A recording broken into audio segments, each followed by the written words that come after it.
Well, hello. We are here. I love this mic. I know it's a little loud, but I know you guys can hear me. Um, yeah, welcome, especially Blaine and Michelle are visiting us here locally, so welcome you guys.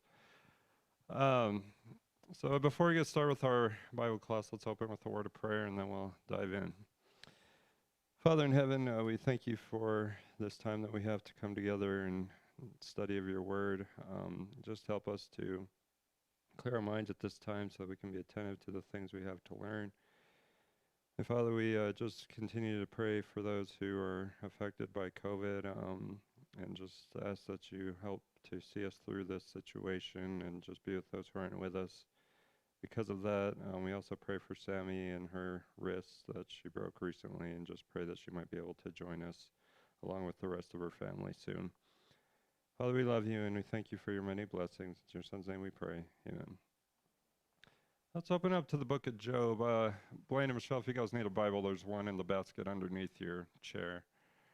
Um, and that goes for anyone else who doesn't have a Bible. There's one underneath the chairs.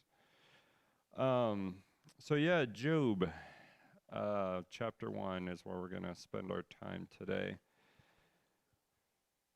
Now, as you're turning there, in the context of this chapter, where we obviously opened up last week with the kind of man that Job was, as well as the fact that it was Job who was really selected to go through a great deal of difficulty at the hands of Satan, where Satan really sets out to prove that Job would turn his back on God if God took away the blessings that he was blessed with.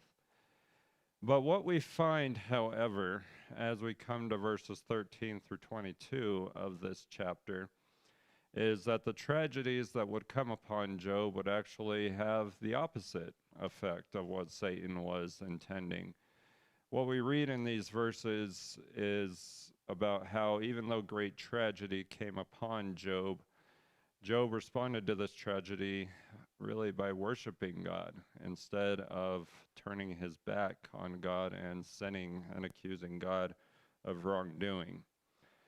And so we're studying this topic of dealing with trials or difficulties according to the book of Job. And what we find here in verses 13 through 22 is that one way we deal with the trials that come upon us in this life is really responding to God in worship. And so since that's the case, what we're going to do today is we're going to examine verses 13 through 22 of this chapter, and we're going to glean from these verses two principles about how Job worshiped God even in the face of great tragedy. From verses 13 through 17, the first principle we'll see is that Job worshiped God in spite of losing his possessions. And then from verses 18 and 19, the second principle we'll see is that Job worshiped God in spite of losing his children. And finally, following those things, we'll examine how it is that Job worshiped God from verses 20 through 22. Now, again, from these things, the application to us is that when we are dealing with trials, we must respond to God in worship. And we'll talk about that as we get into the points. But we'll start by reading verses 13 through 22, and then we'll look at the points. So again, in Job chapter 1, beginning verse 13, we read, "Now on the day when his sons and his daughters were eating and drinking wine in their oldest brother's house, a messenger came to Job and said, 'The oxen were plowing and the donkeys feeding beside them, and the Sabaeans attacked and took them. They also slew the servants with the edge of the sword, and I alone have escaped to tell you.' While he was still speaking, another also came and said, 'The fire of God fell from heaven and burned up the sheep and the servants and consumed them, and I alone have escaped to tell you.' While he was still speaking, another also came and said, 'The Chaldeans formed 3 bands and made a raid on the camels and took them and slew the servants with the edge of the sword, and I alone have escaped to tell you.' While he was still speaking, another also came and said, 'Your sons and your daughters were eating and drinking wine in their oldest brother's house. And behold, a great wind came from across the wilderness and struck the 4 corners of the house. and it fell on the young people, and they died, and I alone have escaped to tell you. Then Job arose and tore his robe and shaved his head, and he fell to the ground and worshipped. He said, Naked I came from my mother's womb, and naked I shall return there. The Lord gave, and the Lord has taken away. Blessed be the name of the Lord. Through all this, Job did not sin, nor did he blame God. So, verses 13 through 17, the first point we're going to be looking at is that Job worshiped God in spite of losing his possessions. Now, the stage is set for us in verse 13. This happened on an occasion when, as the text says, when Job's sons and his daughters were eating and drinking wine in their oldest brother's house. So, does anyone remember why this verse might be here from our study last week? What did we learn about Job's sons and daughters? What was their custom?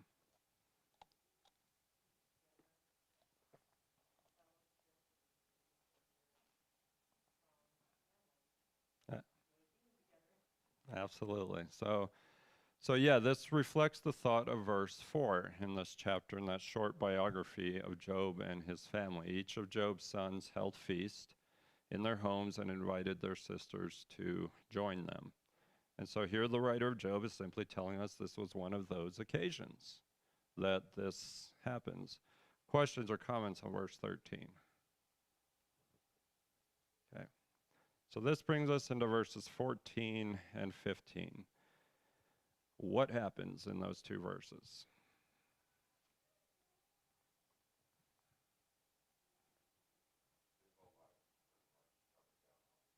Okay, his whole life is pretty much coming down on him. In what way? What does the text tell us?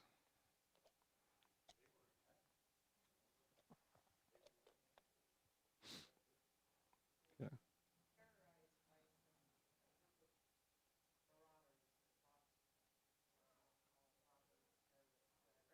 Yeah,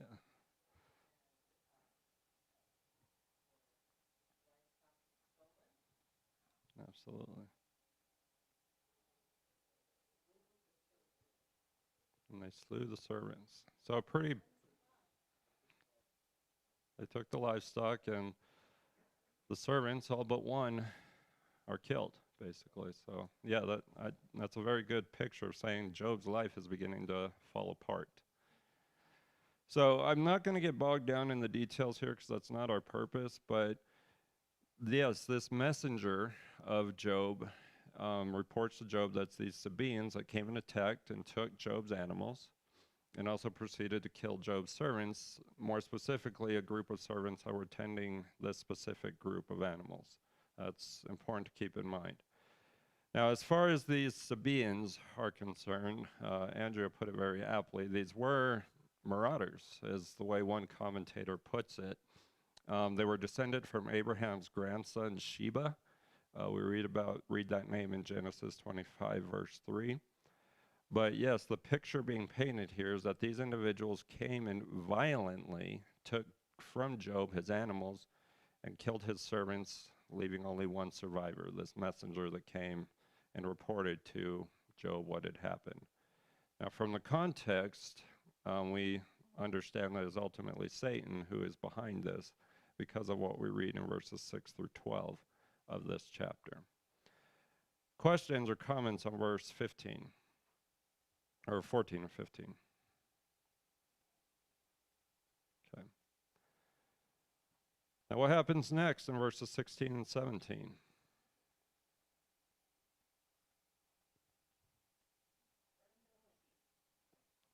The sheep are burned up. What language does this messenger use? What does he say about the fire? It's the fire. The fire of God fell from heaven. And yes, the sheep are burned up, and the servants as well that were tending the sheep. All burned up, leaving only one, this messenger that came back. So this has the idea that a separate messenger came and reported to Job of this fire of God that came down out of heaven, and the result is what we just read. Now, by way of review, How many sheep did Job have? And you can find the answer in verse 3. 7,000 sheep. That's a lot. Now, this example is fresh on my mind, so I'm going to use it. When my family, we were driving to church this morning, Desiree pointed out a whole group of sheep to Jenny that were out in this field back here. Now, that wasn't 7,000. It was a big group, but it was not 7,000. Fire comes down, burns up 7,000 sheep along with the unnamed number of servants. I'm just bringing this up to get the picture in our mind. That's a big fire. It's one big meteor, yeah. Yeah, this is a huge fire. And that's why the text called, or the messenger called it, the fire of God. He's not saying that this literally came from God, but it's a phrase that is used to refer to a large fire. I mean, this summer, we had a lot of wildfires that were huge. They burned up acres upon acres of land. If that messenger were here today, he'd call that the fire of God because of how wide. Go ahead, Andrea.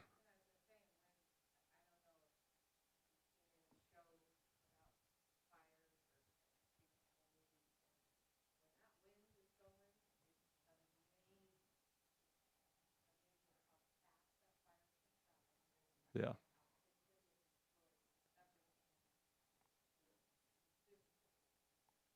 Yeah.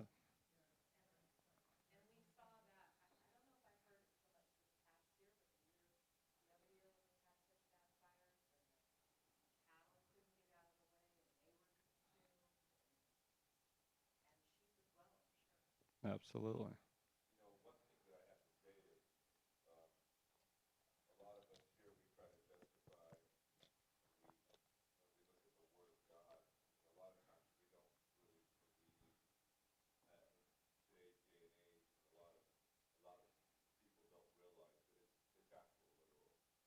Yeah.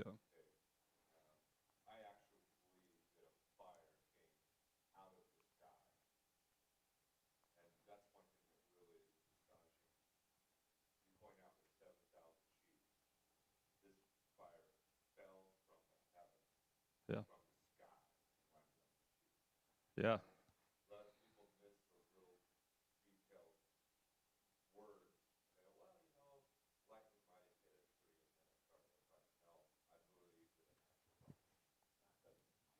Yeah, I mean, that's what the text says. It fell from heaven. And when the Bible uses that word heaven, it's not always a reference to where God is, it's the sky.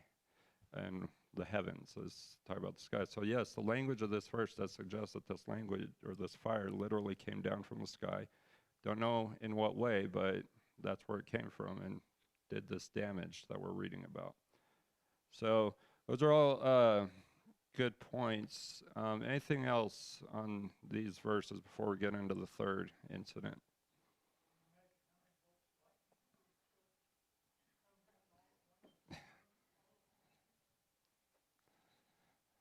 Yeah.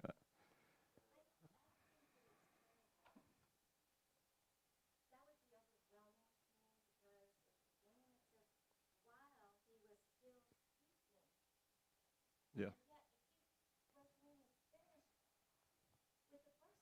Right.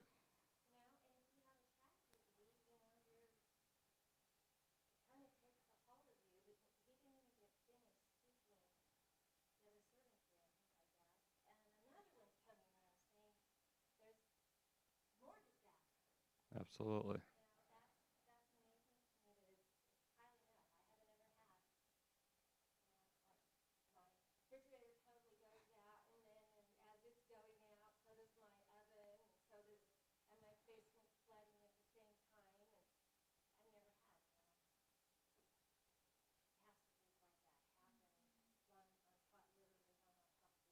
Absolutely. And I'm glad we noticed that because there is some repetition going on here. As he was still speaking, I alone have escaped to tell you. So that's important to know. It's those details that are important to see in the text. Anything else on that before we get to the Chaldeans here? Okay. So, what happens next? What do the Chaldeans do? in verse 17.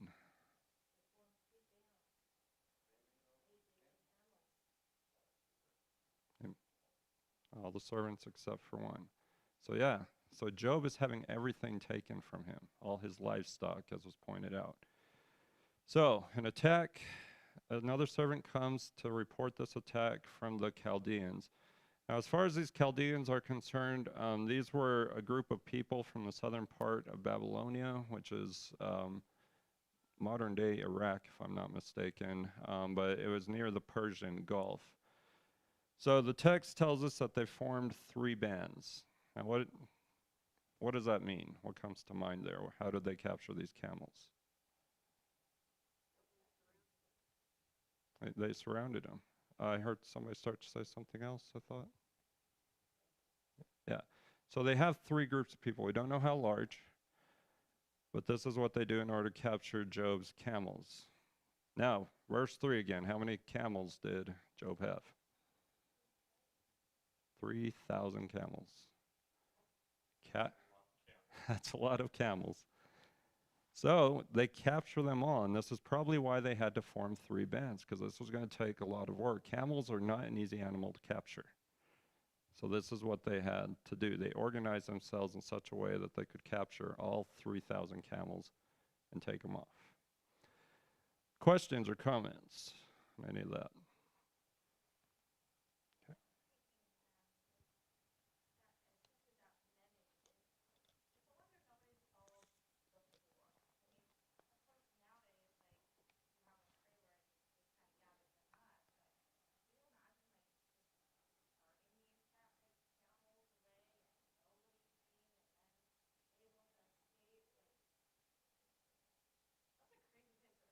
It is a crazy picture.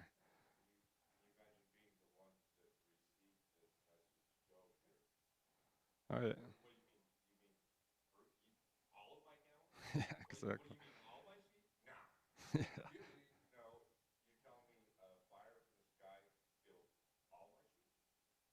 Yeah. Yeah, and absolutely. Yeah, it's important to put ourselves in his circumstance. So, yeah,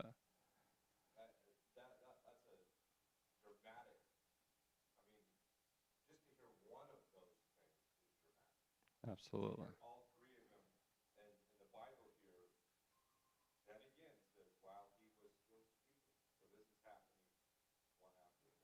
Absolutely.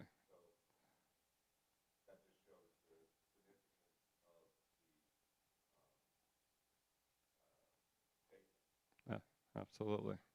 It paints that very vivid picture. So Job loses his animals, and so the principle here, and as we're going to see when we get to the end, is that Job would worship God in spite of this. He lost all of his material possessions, including his servants. And as we're going to see, it doesn't stop here. But we know from the context that even though Job lost these possessions, he would still worship God. And so this is one instance where we see that Satan would not succeed in getting Job to turn his back on God, even in the face of this great tragedy. So this brings us into verses 18 and 19. The second point we're going to look at: Job worshiped God in spite of losing his children. So in similar fashion to verses 16 and 17, in verses 18 and 19, the writer of Job records for us that while the messenger of verse 17 was still speaking, another messenger comes, and what does he report? There in verses 18 and 19.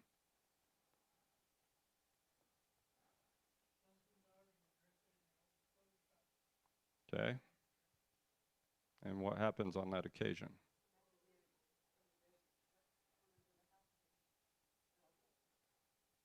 A great wind, a mighty wind. And yes, Elaine, your translation has desert? Okay. Swept them from the desert and struck the 4 corners of the house.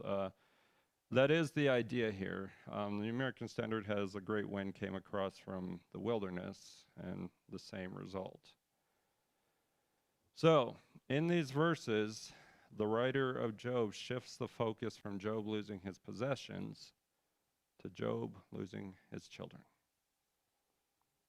all in one fell swoop, we might say. That's when the tire hits the road, we might say. So, so this great wind that crossed the wilderness there is another way of saying the desert, because that seems to be where Job lived in a desert environment, like we do here in southern Utah. So this is this occasion. The children, they're having their feast, they're having a good time. This great wind comes, it hits the house, it kills them. Now, as far as this great wind is concerned, this would have been a hot desert wind that normally blew at the beginning and the end of summer. This was a wind known as the Sirocco. It's my best pronunciation. This was a wind that blew from North Africa, blew all the way across the Mediterranean Sea into southern Europe. This was a big wind. And so since that's the case, this great wind had the potential to cause great damage, and in this case, destroyed the house and killing everyone in it, except for this one messenger that escaped to report it. But the focus here is on the children. Job had 7 children, as far as we know, from his biography back in verses 1 through 5. Loses every single one of them in one incident. Now, we can't pretend to know what Job was going through. We can't. All we can do is imagine what it would be like. All of us in here have children, well, almost all of us. And that would be horrible. Questions, comments on any of this?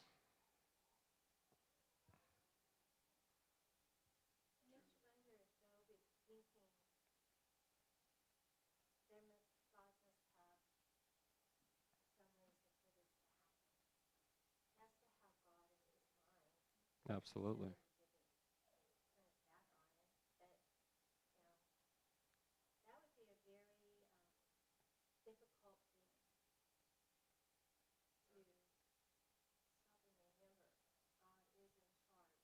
Yeah.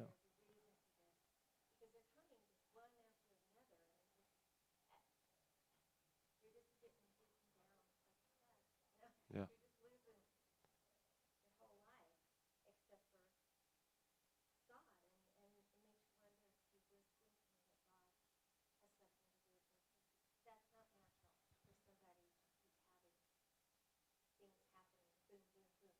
Yeah, absolutely.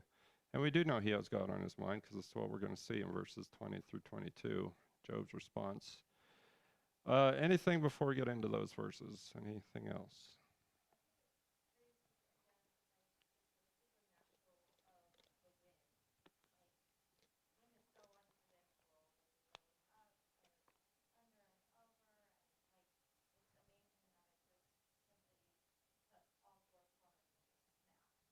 Yeah.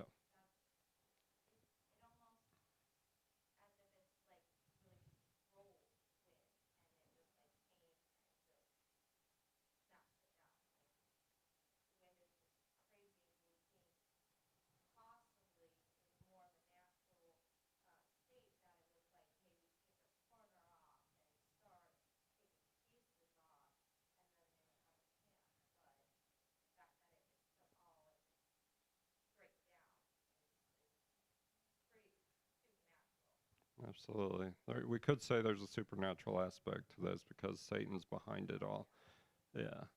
And we also have to remember that houses were built different than they are today at this time. So um, that's a good point. So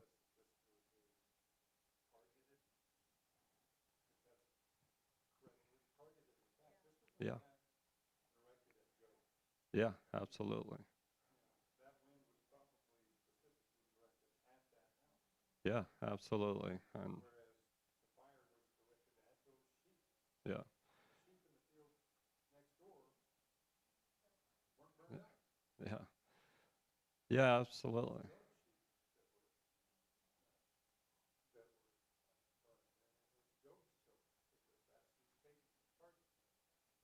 Yeah.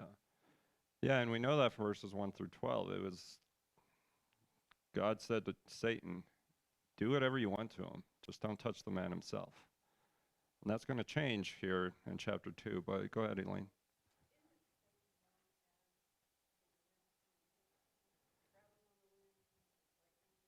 I can't think of a specific verse.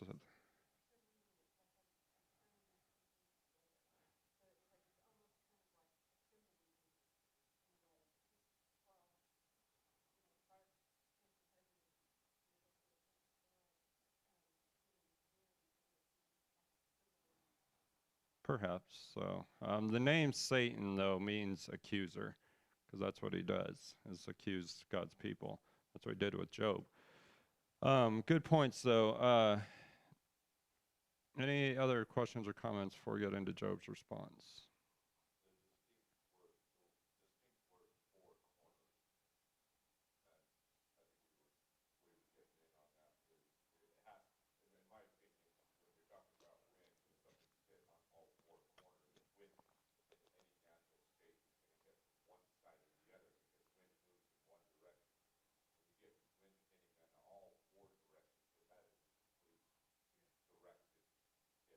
Yeah, absolutely.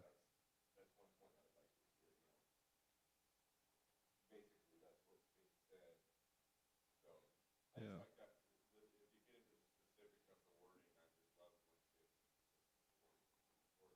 absolutely. Yeah, and then words are there for a reason. No words in the Bible are there by accident. They're all there for a reason. So the principle we see from this is that Job worshiped God in spite of losing his children. Now, context again indicates that even though with the loss of his children, Job continued to worship God.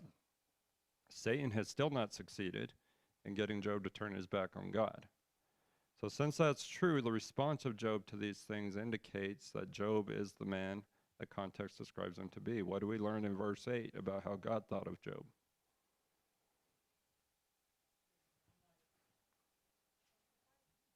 What's that? No one else on earth like him. Why is that? What is the text of verse 8? Blameless, upright, fearing God, turning away from evil. 4 characteristics that made him that one of a kind man. There was no one like him on the face of the earth at this time.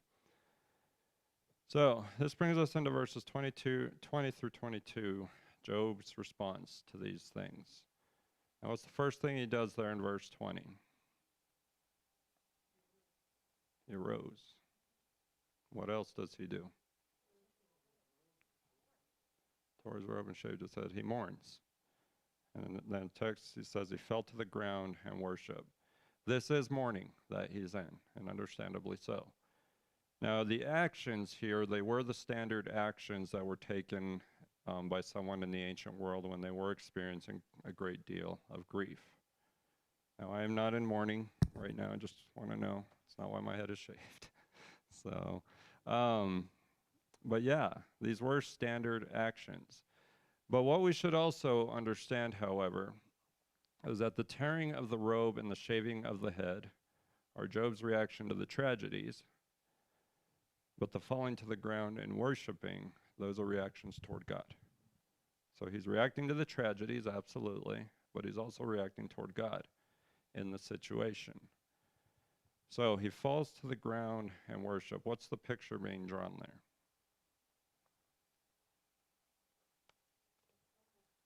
He's humble. Okay, anyone else?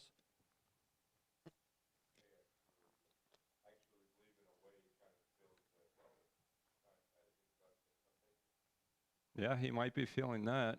He might be feeling God's taken all this. Am I next? So, absolutely. Anything else on verse 20? Go ahead. Let's turn. Absolutely.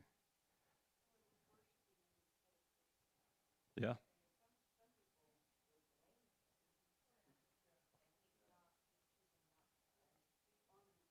Yeah. And that's verse 22 is what we're going to see when we get there. Anything else on verse 20? Okay. So going on to verse 21, the writer of Job records for us something Job says. as he fell down and worshiped God. I'll just read it again. He says, "Naked I came from my mother's womb, and naked I shall return there. The Lord gave, and the Lord has taken away. Blessed be the name of the Lord." What do you hear him saying here? Okay.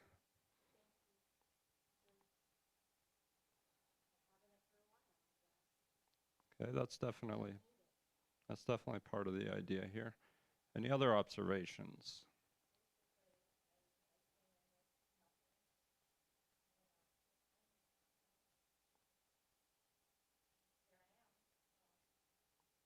That's it.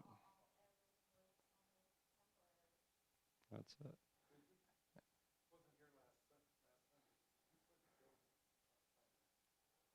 No, I didn't have that. We just talked about his biography from verses 1 through 5 and then got into God and Satan's conversation.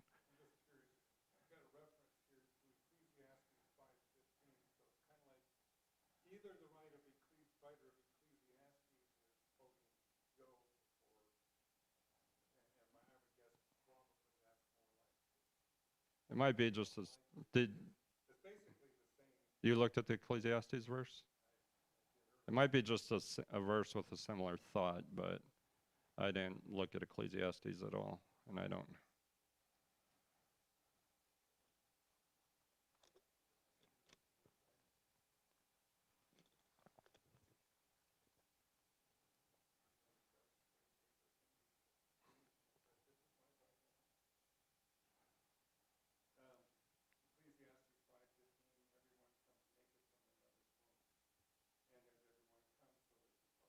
Yeah, so it's a similar thought.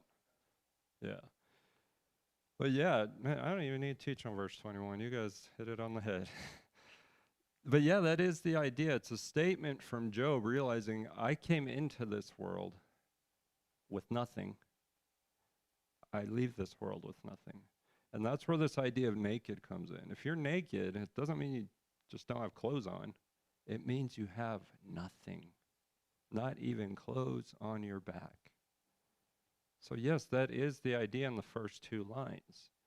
Now, the last two lines of Job's statement carry with them a similar thought, but they place the emphasis on God there. He uses the phrase, the Lord, 3 times in those last 2 lines of his statement. But he says there, the Lord gave and the Lord was taken away, and that comes to Pam's thought is just, it wasn't mine to begin with. You got money in your wallet? That's not your money. It's the Lord's. Have a house to live in? That's not your house. It's the Lord's. So yeah, he's saying, God gave me these things. He has the right to take them away. And he ends with, blessed be the name of the Lord. Can anyone tell me what that means? Blaine, go ahead.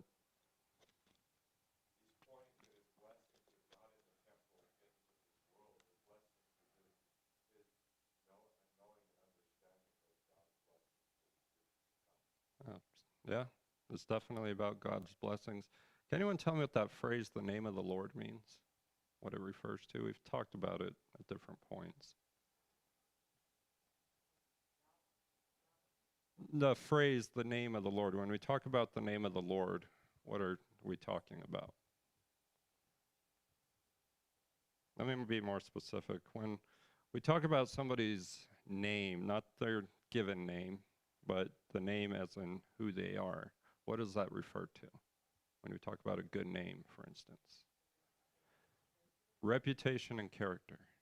Now, in some contexts, that's what this phrase, name of the Lord, means. It's who God is. So when Job says, blessed be the name of the Lord, he's praising God for who he is. This person who gives and takes.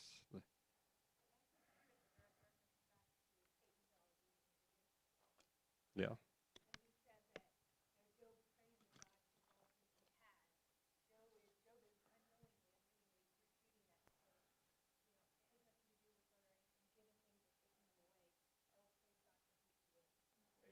Absolutely.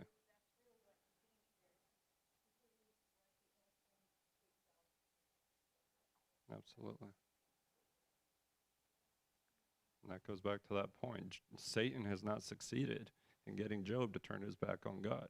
That's what he sets out to do. Any other questions or comments on verse 21?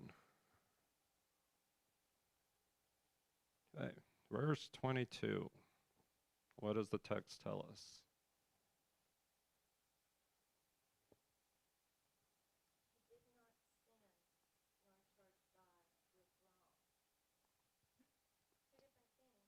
Two different things. And what does that mean? You remained the man that God said he was, blameless, upright, fearing God, turning away from evil. Now, sin's one of those words we throw around. What is sin?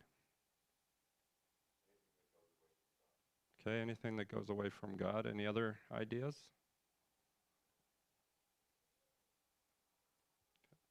All right, so anything that goes away from God. More specifically, and I know most of you have heard this definition before, sin is a word that literally means to miss the mark. So the picture is a target that's set up, and you miss that target. Now that's applied to our relationship with God, in that God has set up a target, which is his will. And when we sin, we've missed that target. Gone away from God would be one way to illustrate that.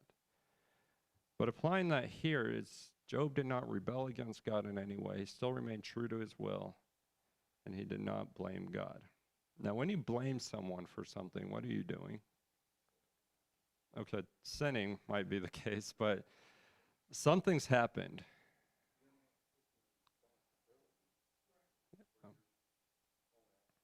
Okay. All right, so somebody else did it, not you.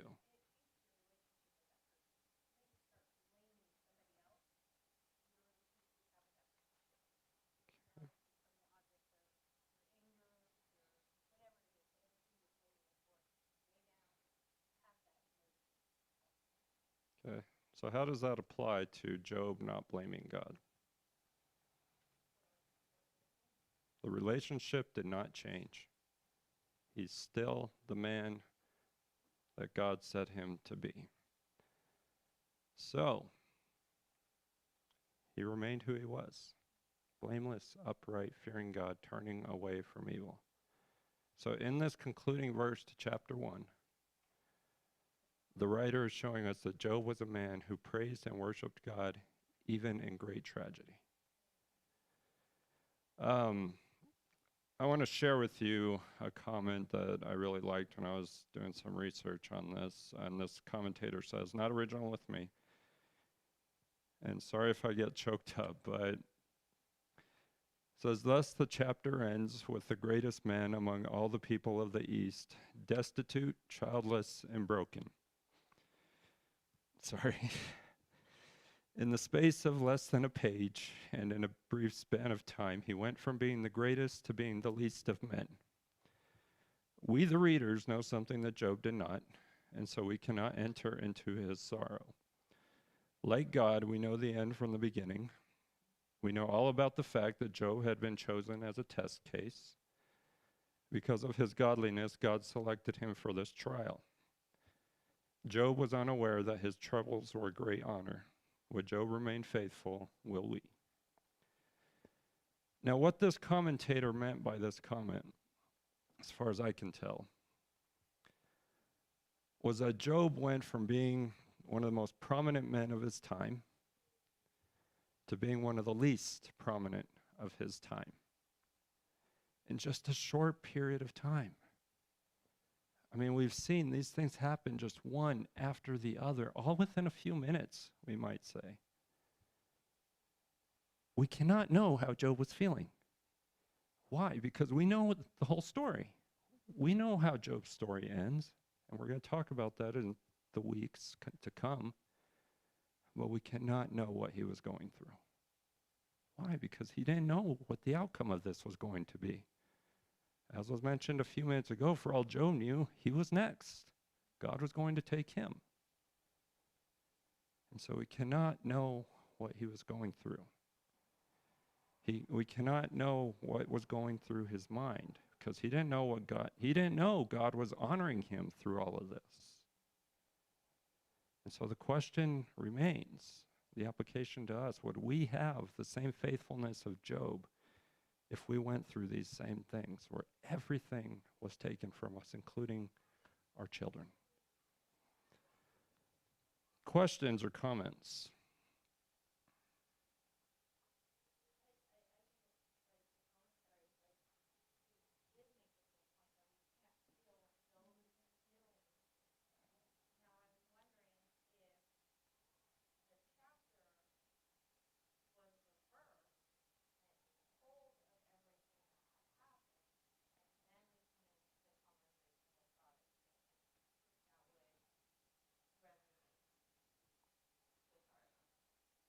Yeah, I mean, that's a good point to ponder. Yeah,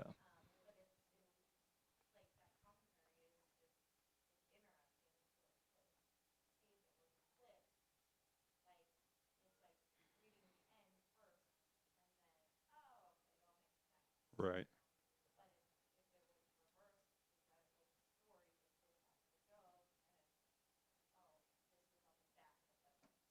Yeah, I mean, that's a good point to ponder if we read the end and then the story.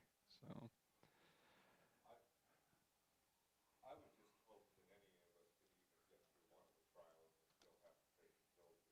absolutely.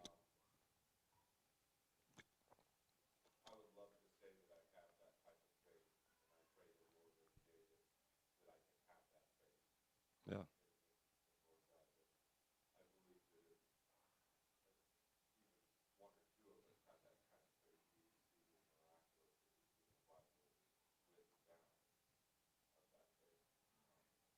yeah,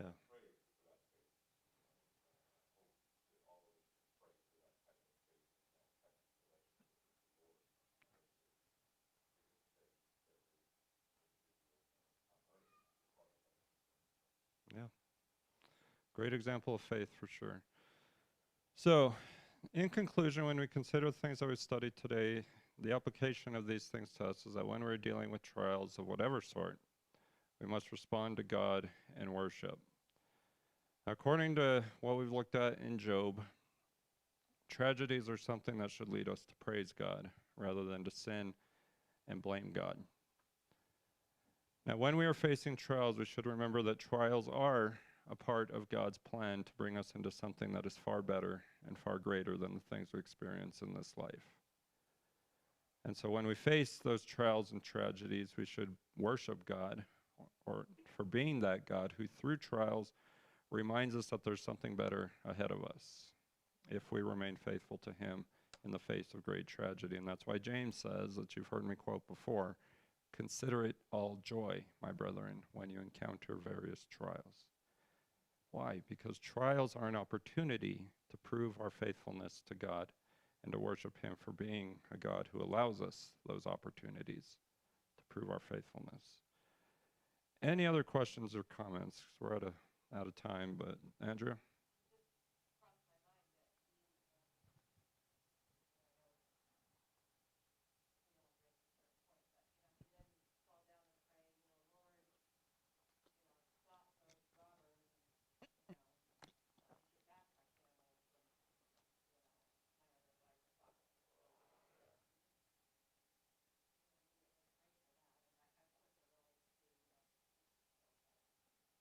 Yeah, that's true. Yeah. Anything else before we close? Dad, would you close us in prayer?